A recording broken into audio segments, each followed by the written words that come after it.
Of course, Glenda, congratulations. Ivana, gusto lang talaga, naglalaba ka ba talaga?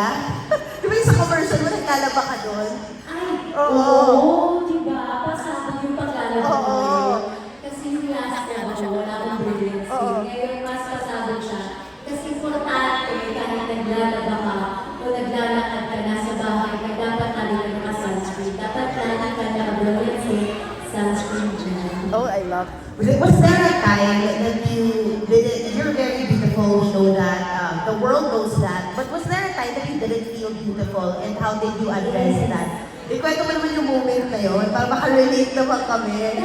Dati ko, yung hindi ako nag-glow up, di ba meron tayo yung naglalakad ako sa init, na walang ang itim talaga, tapos pag hindi ka nagsasanscreen na maayos, yung magandang sunscreen, magkakaroon ka ng sun talaga na sunod, hindi siya bumubukain sa nasa loob, ako lang na nasa loob. So nung bagets ako ng mga 16 years old, 17 years old, ang hindi ko maglakad sa tirik na araw, pero hindi ako naturuan na kailangan ng mag-sunscreen, kailangan natin na mag-apply, kaya tama-tama ko talaga din, sobrang sunod, tapos may itim dito, but now as I get older, sabi ko, ay, importante pala, kahit nasa bahay ka, kailangan naka-sunscreen ka, at kailangan may skincare ang maganda, hindi ang nagbagat mo. Eh, buti, from off the bat, nahiyak ka agad sa Brilliant. Nahiyak ka sa Brilliant. Yes, 6 years old, hindi ako sa Brilliant. Until now, yung galing kasi napakaganda ng mga produkto niya. Anong upkeep mo to be beautiful? What's your routine? May routine, hinamos, lalagyan mo yung skincare mo, kasi meron yung 4 steps. Oo. Yan, and then mag-pray ka. Mag-pray ka bago mo matulog.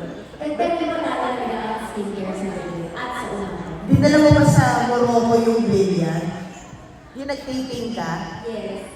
Dinala mo ba yung products yung nag-taping ka with your skin dito? Perfect na perfect siya dito sa Morocco. Napaka-clear ng araw. Kaya yung araw natin dito kasi init doon. So kailangan talaga maganda at kaya kang ilahan. I-segment ko na lang kung kasi yung experience mo going back to shooting a series. And I do remember content creation when you did Batak Yapo took a backseat. How will you this time balance being a content creator and an actress?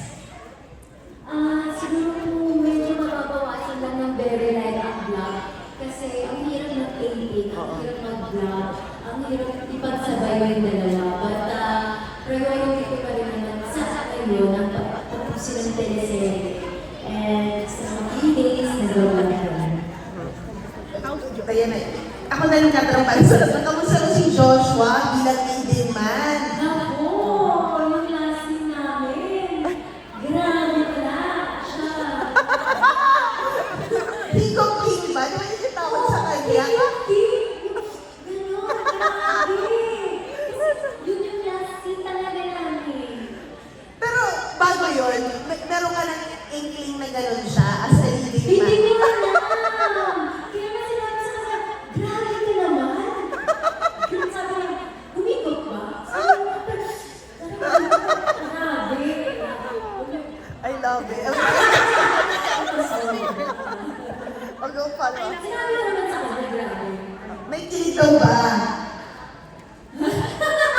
Siyempre, crush ko yun, no? Pero professional ka rin. Yes. Thank you so much. Congratulations. Congratulations.